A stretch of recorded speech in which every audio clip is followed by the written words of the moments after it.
And welcome back. Thom Hartmann here with you. And Congressman Keith Ellison is on the line with us and brilliantly representing the 5th District of Minnesota. Ellison.house.gov, of course, his website. And you can tweet him at Keith Ellison. Congressman, welcome back.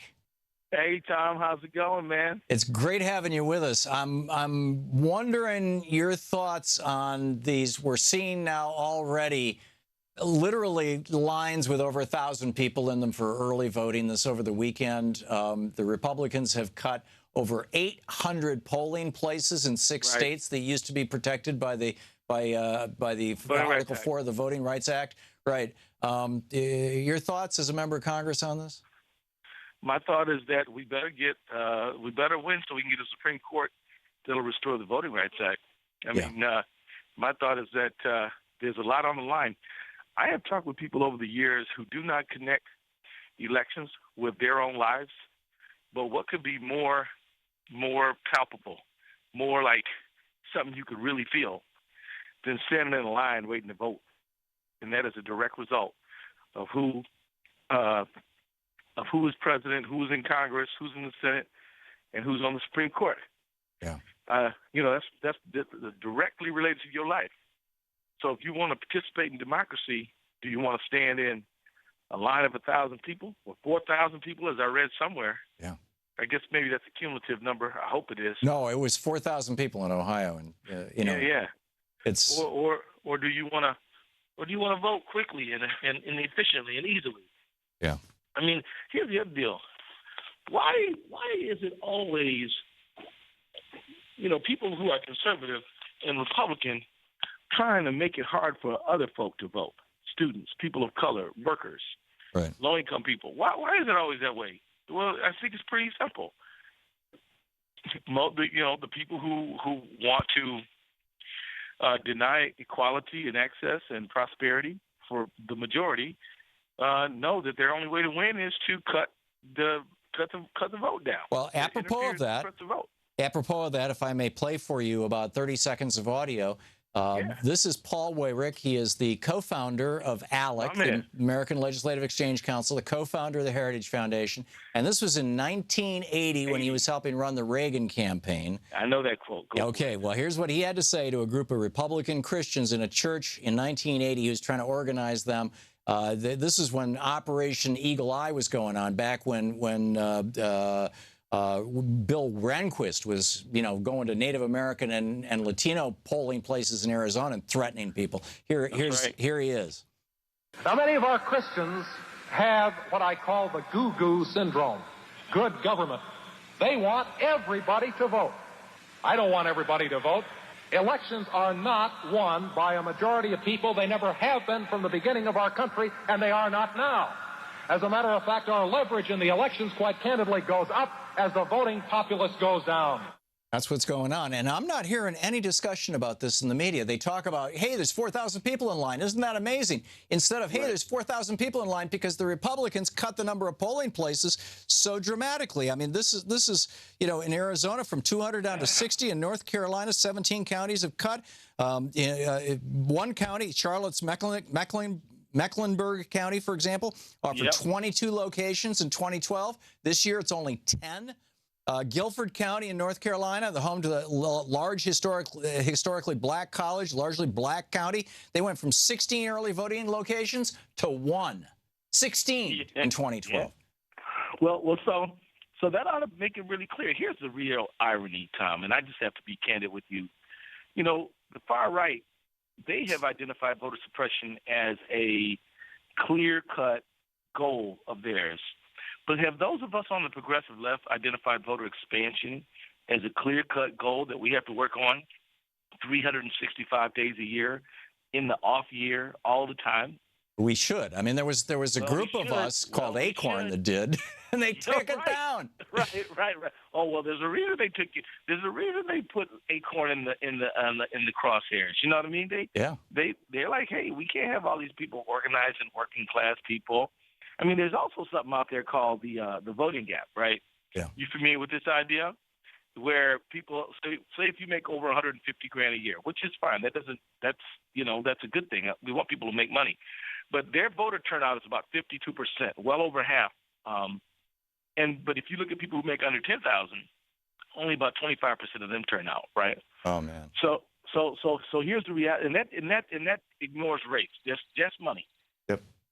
That if we actually went and worked it so that people who work a day, people making 10, 20, 30 grand a year, 40 grand a year, actually voted at the same numbers as everybody else, we wouldn't have no problem passing the minimum wage. We wouldn't have any problem protecting our overtime rules. We wouldn't have any problem passing laws that will help make it easier to organize a union. But here's the thing. Here's the thing, Congressman. For somebody who's making under $30,000 or $40,000 a year, you know, the working poor, odds are they're paid an hourly wage. And odds are they lose their pay if they don't show up for work. So if their voting line is like it is in most of the white counties that I've lived in most of my life, 15 minutes, then you know they're going to lose an hour's work. They're going to lose $15. But if their voting line is like it is in Cleveland, where you got 4,000 people in line, it's 12 hours. They just lost, you know, $120, $150 of pay, and this is like a tax. It's like a poll tax. It absolutely is. And I tell you, man, this has got to be something we think about 10 times more than we do. Yep. And here's the thing: it's elections. Elections are very important. Don't understand me any other way. But there's something even deeper than elections, which is inclusion in the society in which you live. Yes. Right. Your say so. No matter how you vote, no matter who you vote for, your right to say this is my choice. And so I think we ought to be striving for that. To me, if voting is a civic duty, then and is a civic virtue, then voter suppression is a civic sin. Amen. And we ought to demonize these people who suppress the vote and are trying to exclude people from trying to vote. I mean, we ought to really go after them and make them famous in a bad way. And we ought to call out the media that just, you know, after year after year after year of seeing these long lines is still sitting around going, scratching their heads going, gee, I wonder why that is. Yeah, you're going to tell me that folks aren't smart enough to make a workable election if they want to? Yeah. Of course they are. Sure. They don't want to. Yeah. I mean, so for all Trump's false allegations of vote rigging, there's rigging. It's just not anywhere like what he's talking about. It's actually working people, getting barriers like photo ID, inadequate number of machines, weird-looking ballots, taking same-day voter registration off. I mean, we've had to have several lawsuits in Wisconsin, Texas, North Carolina, all just so people can vote. Yeah. You know, yeah. North Carolina, they said that the judge said this is racial discrimination. Yep. And with surgical precision, he said. Yeah, that's right. So we need to bang on it. And I just want to ask, you know, I talked to some folks who are like, well, I don't know if voting really matters. I'm like, well, if it doesn't matter, why are these people breaking their necks trying to stop you from voting? Don't give to somebody something which, if they got it, they'd have to rip it out. If they tried to rip it out of your hand, you wouldn't give it to them, right? Yeah. Because if somebody walked up and said, "I'm gonna stop you from voting," then you do anything. You swim the Mississippi, you climb a mountain, you do whatever. You risk dogs and guns and water hoses to vote. But then you're gonna give that right away because you don't see the direct connection immediately. No, the connection couldn't be clearer. And I'm telling you, a lot of things on the line. Yeah. Skip the names on the ballot. Look at the values they stand for. Yeah. Who's talking about raising the minimum wage, protecting Social Security, and talking about making college more affordable? That's a bill. Who's going to help you and your family? Not who you met. Not who's giving you someone to blame and hate. Right. Right. I know. I totally agree. And very well said. And it does concern me that there's a certain amount of victim blaming when we talk about how poor people and people in communities of color are turning out in lower numbers when their vote is being actively suppressed. Right. I mean, I mean, all of this does is prove that voter suppression techniques can work. Yeah. That's all it really proves. Right. I mean, and that the Republican Party is depending on that to hand them a victory this year, and at least to hold the Senate, I think, frankly. And they can't win any other way. Yeah, it scares the hell out of them. Well, hey, man, thanks for everything you do, man. Thank you. Congressman Keith Ellison, one of the great ones, ellison.house.gov. You can tweet him at Keith Ellison. Congressman, thank you so much for being with us. And also, Thom, could you tell people to go to We the Podcast, which is my podcast? Sure. What is it again? We the podcast on iTunes. You got it. We the podcast on iTunes. Thank you, Congressman. You're listening to Thom Hartmann.